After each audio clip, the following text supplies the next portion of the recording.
Olá! Hoje nós vamos para o capítulo 14 do livro do profeta Isaías.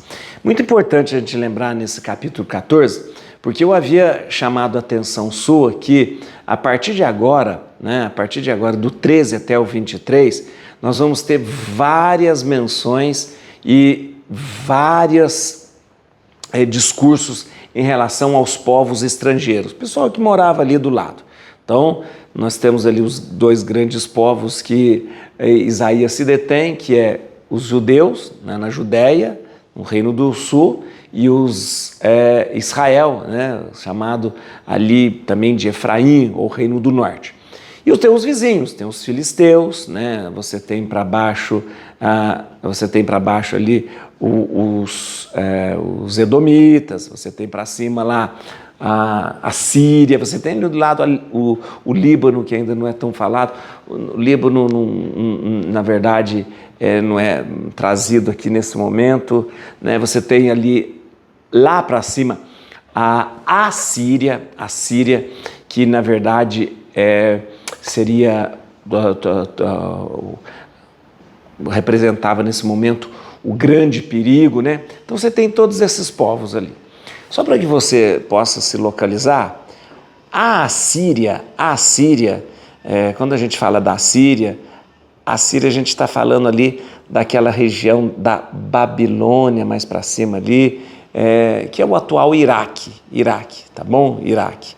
A Babilônia depois vai ser perto ali de Bagdá, tá bom? Quando fala Síria, capital Damasco, nós estamos falando propriamente da Síria mesmo, que hoje nós chamamos de Síria, tá bom?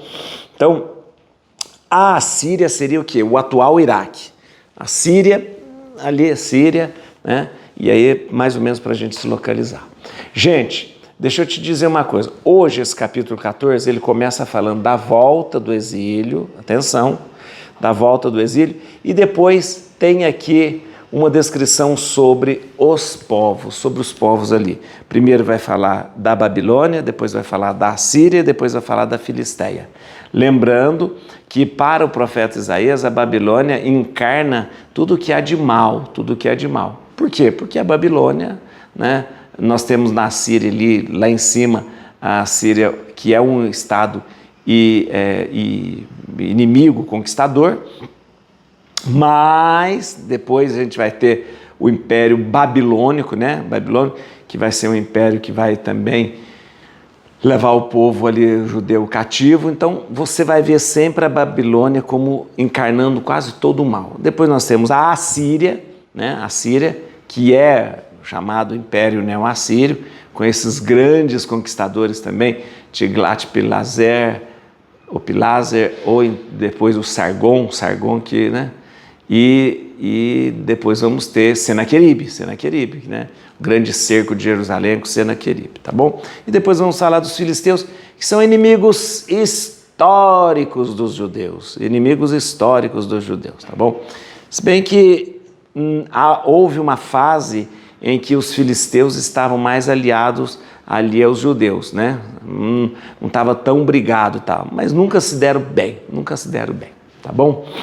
Vamos lá. Só para a gente se localizar, quando a gente fala filisteus, Filisteia, qual que é essa região? A Filisteia, os filisteus eram chamados também de povos do mar Mediterrâneo, fica ali no sudoeste de Israel. O que seria Filisteia hoje? Provavelmente na faixa de Gaza. Na faixa de Gaza seria a Filisteia, tá bom? Então vamos lá? Dá um like no vídeo. Dê um like no vídeo. Agora você vai fazer o seguinte: se inscreva no canal. Já se inscreveu? Obrigado. Não se inscreveu ainda? Se inscreva. E convida mais gente para se inscrever. Bíblia na mão, Espírito Santo no coração. Vamos ler o capítulo 14. Atenção, lembrando que ele vai falar dos povos, a Babilônia, a Síria e a Filisteia. Vamos lá. Começa falando sobre a volta do exílio. E lembrando, mas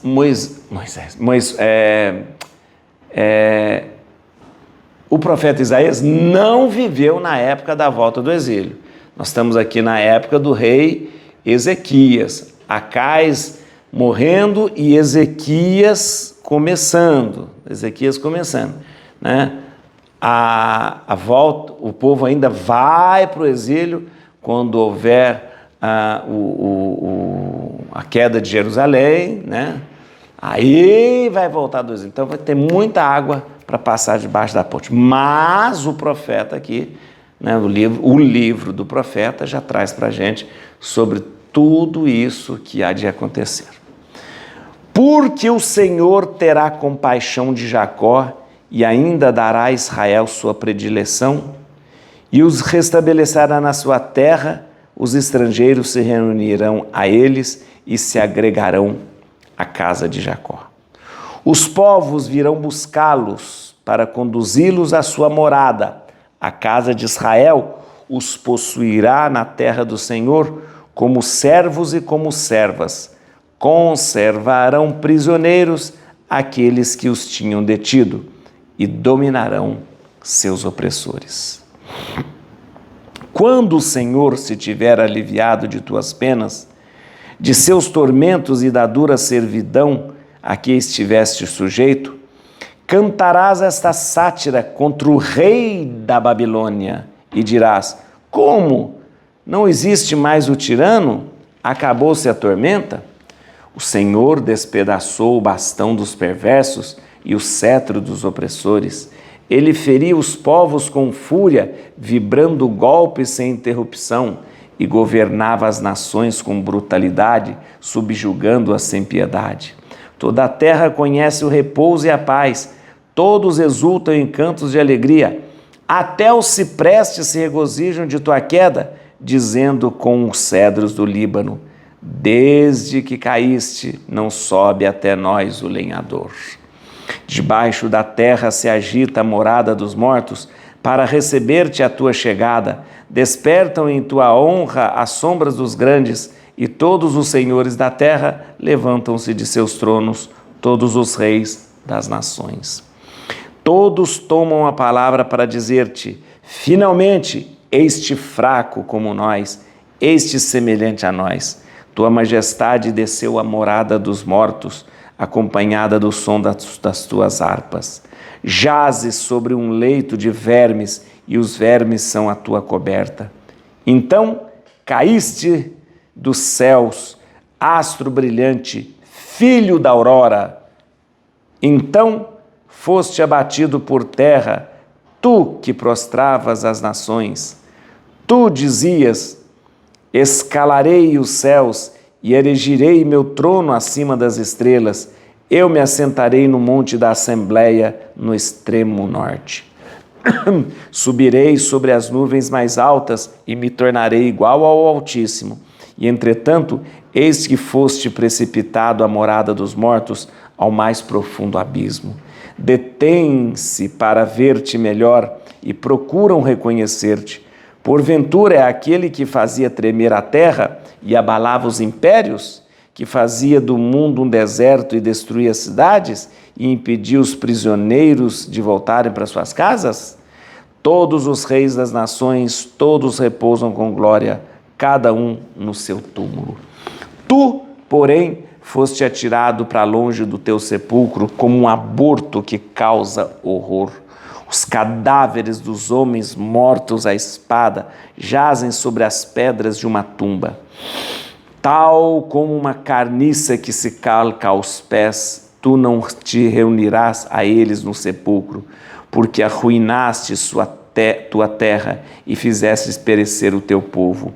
Nunca, jamais se falará da raça dos ímpios. Preparai o massacre dos filhos por causa da iniquidade dos pais, que eles não se levantem para conquistar o mundo e invadir toda a face da terra. Eu me levantarei contra eles, declara o Senhor dos Exércitos. Apagarei o nome e o vestígio de Babilônia, sua raça e sua posteridade, diz o Senhor. Farei dela o domínio da garça real, um lodaçal. Eu varrerei com a vassoura da destruição, palavra do Senhor dos Exércitos. Tudo isso sobre a Babilônia, arrasada. Agora vai falar dos assírios. Jurou o Senhor dos Exércitos: por certo será feito como eu decidi. o que eu resolvi se cumprirá. Esmagarei o assírio em minha terra e o calcarei aos pés dos meus montes. Serão livres de seu jugo e o seu fardo não lhes pesará nos ombros. Eis a decisão tomada para toda a terra. É assim que eu estendo a mão sobre todas as nações.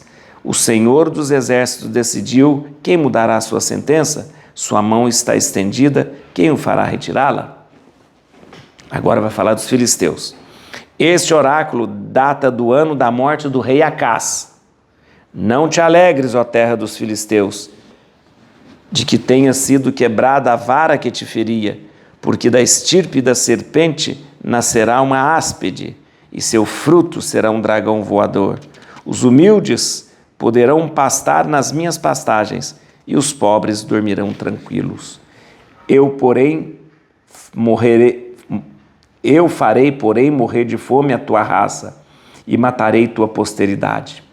Lamenta-te, ó porta, grita, ó cidade, treme, ó terra inteira dos filisteus, porque do norte vem uma nuvem de poeira e batalhões em filas cerradas. E que responderá meu povo aos mensageiros dessa nação? Que o Senhor fundou Sião e que os humildes de seu povo aí encontrarão um refúgio. Muito bem, o que nós temos aqui? Nós temos aqui, eu disse para você que a partir do capítulo 13, até do 13 ao 23, a gente vai ter bastante texto sobre os vizinhos, os territórios vizinhos.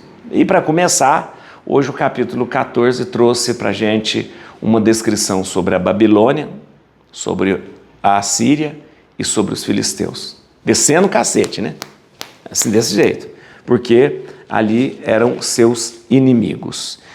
Vamos entender uma coisa. Inimigos de certa forma, né? Nós sabemos que durante a época do rei Acás, época do período aí em que o Isaías está agindo, a Assíria, ela tem uma amizade com a Judéia. Os dois estão ali, ó, junto, né?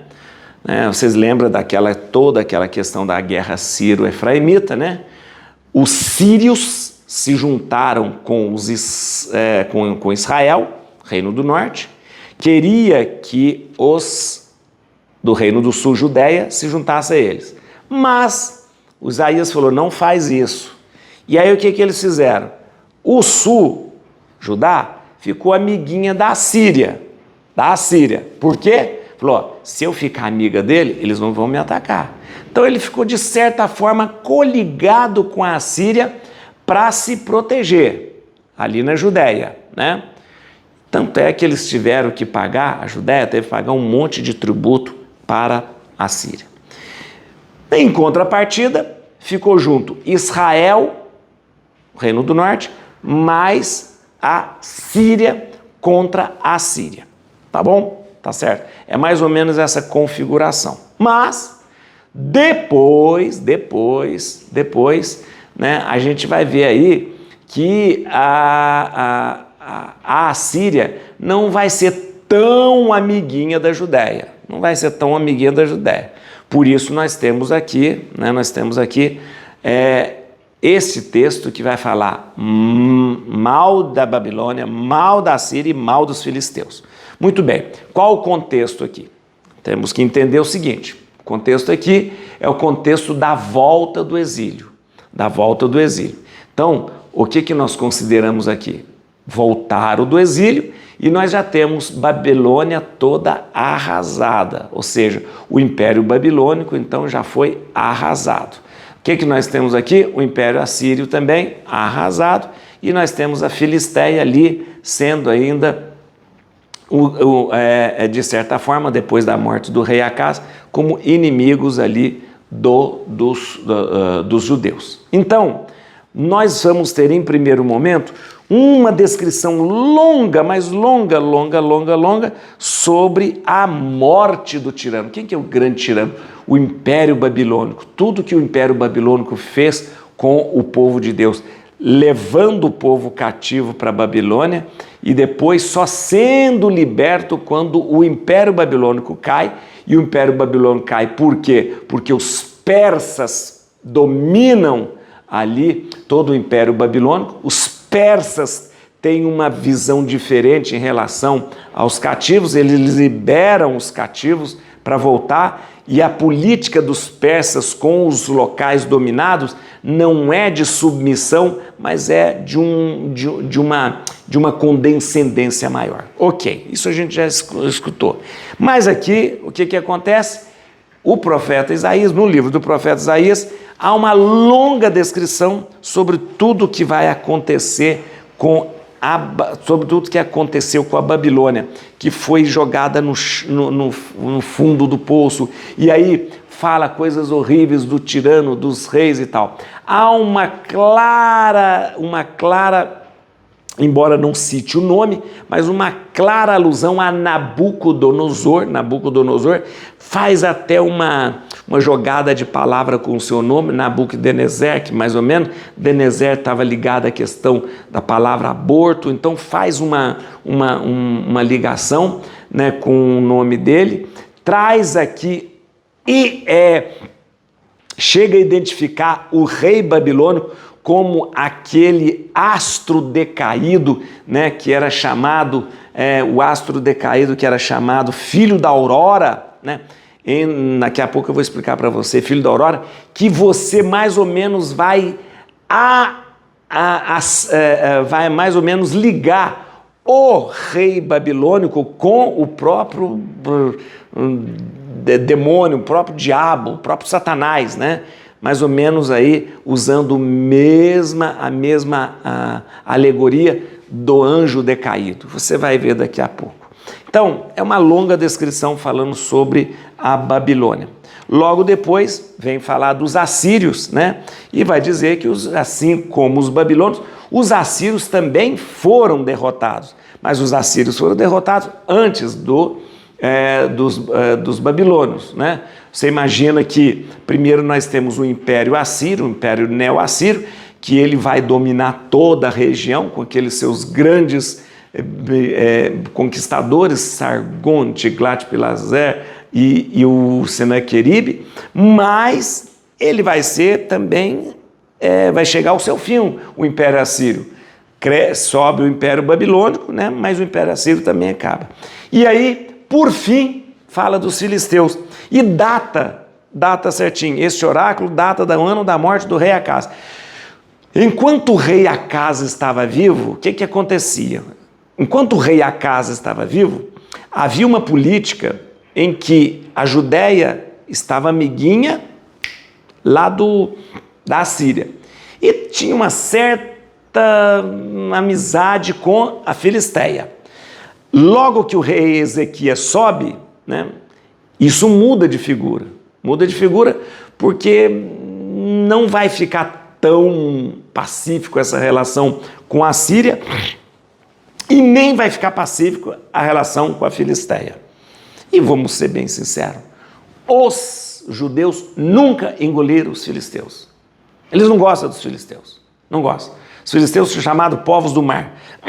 Os filisteus têm costumes diferentes, né? Não gostam. Os filisteus eles têm uma influência mais ali do Mediterrâneo, então eles não aceitaram muitas coisas e costumes que os judeus trouxeram. Os filisteus comiam carne de porco, os filisteus não circuncidavam, então isso não passava na cabeça dos judeus. Falaram, pera, esse povo não respeita nada. Então eles nunca suportaram os filisteus, tá bom? Muito bem, vamos lá agora uns textos aqui, uns versículos para a gente entender aqui. Olha aqui, vem aqui comigo. Versículo 1. Porque o Senhor terá compaixão de Jacó e ainda dará a Israel a sua predileção. E o restabelecerão na sua terra, os estrangeiros renoerão a eles e se agregarão à casa de Jacó. Isso que está mostrando a volta do exílio. Isso que é a volta do exílio. A volta do exílio aqui é muito interessante, porque a volta do exílio para o judeu é como se fosse uma continuação do êxodo. Do êxodo. O povo era escravo no Egito, não era? Ok. Deus tirou o povo do Egito, fez passar pelo Mar Vermelho e o povo voltou para a Terra Prometida. A volta do exílio da Babilônia é mais ou menos a continuação do Êxodo. O povo era escravo lá na Babilônia. Esse povo atravessa um rio, como atravessou o mar, o rio Eufrates, e volta para sua terra. Ok? Vamos lá. Versículo 2 aqui, versículo 2. Os povos virão buscá-los para conduzi-los à sua morada. A casa de Israel os possuirá na terra do Senhor. Como servos e como servas, conservarão prisioneiros aqueles que os tinham detido e dominarão seus opressores. Dominarão seus opressores. Aqui é uma coisa interessante, porque essa visão da volta do exílio. Os dominadores serão agora dominados. E os cativos vão se tornar patrões. Ou seja, lembrando que quando o povo volta do exílio, inverte-se essa situação. Por quê? Porque aqueles que eram dominadores vão ser dominados por quem? Por outro império. Qual império? Persa. Persa, né? E os cativos, aqueles que eram presos, eles vão se tornar patrões. Por quê? Porque volta para sua terra. Ou seja, voltaram para sua terra. Versículo 4. Aqui começa a falar da Babilônia de uma forma satírica. Cantarás essa sátira contra o rei da Babilônia e dirás, como? Não existe mais o tirano? Acabou-se a tormenta? Muito bem, deixa eu te explicar uma coisa. Isso aqui é uma sátira fúnebre, né, em relação ao último rei da Babilônia, Nabônides. Esse estilo de sátira, só para que você possa entender, é chamado de machal. O que é um machal? Um machal é uma parábola curta com uma moral, em forma de sátira. É uma sátira fúnebre. Então aqui um deboche. É como se agora o povo se voltasse para Babilônia e falasse, como? Ué, não existe mais o tirano? Cadê o tirano? Bem debochado, né? Acabou-se a tormenta? Então, na verdade, é uma sátira seguindo o estilo de machal. Machal, que é essa parábola curta com uma moral. Versículo 8, vamos lá. Até os ciprestes se regozijam de tua queda, dizendo com os cedros do Líbano, desde que caíste não sobe até nós o lenhador. O que significa isso?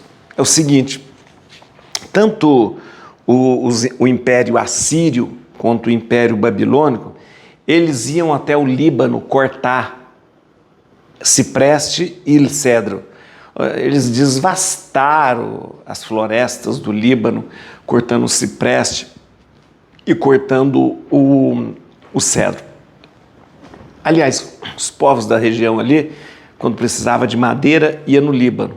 Tá o famoso cedro do Líbano, né, que se você vai ali na região do Oriente Médio, ali, é cedro do Líbano para todo lugar, mas eles devastaram. Então aqui é como se eles dissessem, olha, a Babilônia caiu, os assírios caíram, né? E aí diz assim, até os ciprestes e o cedro falam, uai, não vem mais o lenhador aqui?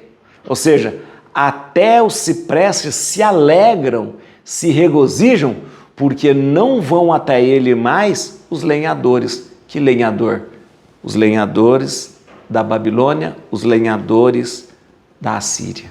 Né? No versículo 12, muito interessante. Olha que presta atenção nisso aqui. Então caíste do céu, astro brilhante, filho da aurora. Então foste abatido por terra, tu que prostrava as nações. É muito importante. Atenção. Filho da aurora. Filho da aurora. Filho da aurora é uma expressão em árabe que diz o seguinte, Helal ben Shahar. Helal ben Shahar. Quem que é o filho da aurora? O filho da aurora é aquela estrela que aparece, né? Aquela estrela que aparece de manhã, que fica aparecendo de manhã, chamado estrela da manhã, que na verdade é o planeta Vênus, né? O planeta Vênus. Helal ben Shahar, chamado filho da aurora, é aquela estrela da manhã, aquela estrela da manhã, né? Estrela da manhã, né? Estrela d'alva, né? Estrela filho da aurora. Muito bem, olha que interessante, aqui é dito que essa estrela da manhã,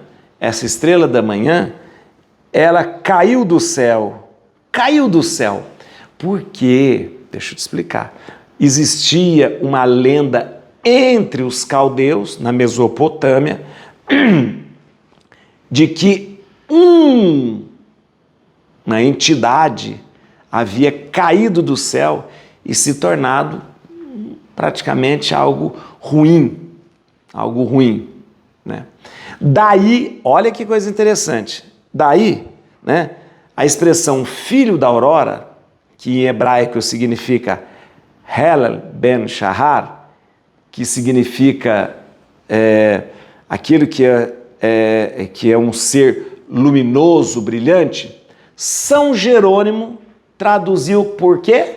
Ele traduziu em latim, ele traduziu por Lúcifer, aquele que é luminoso, cheio de luz, que carrega a luz.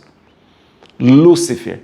Daí que vem o nome do diabo, de Lúcifer. Sabia? Da estrela da manhã. Do filho da aurora. Por quê? Porque já existia uma lenda entre os caldeus que aquele astro brilhante seria uma entidade decaída.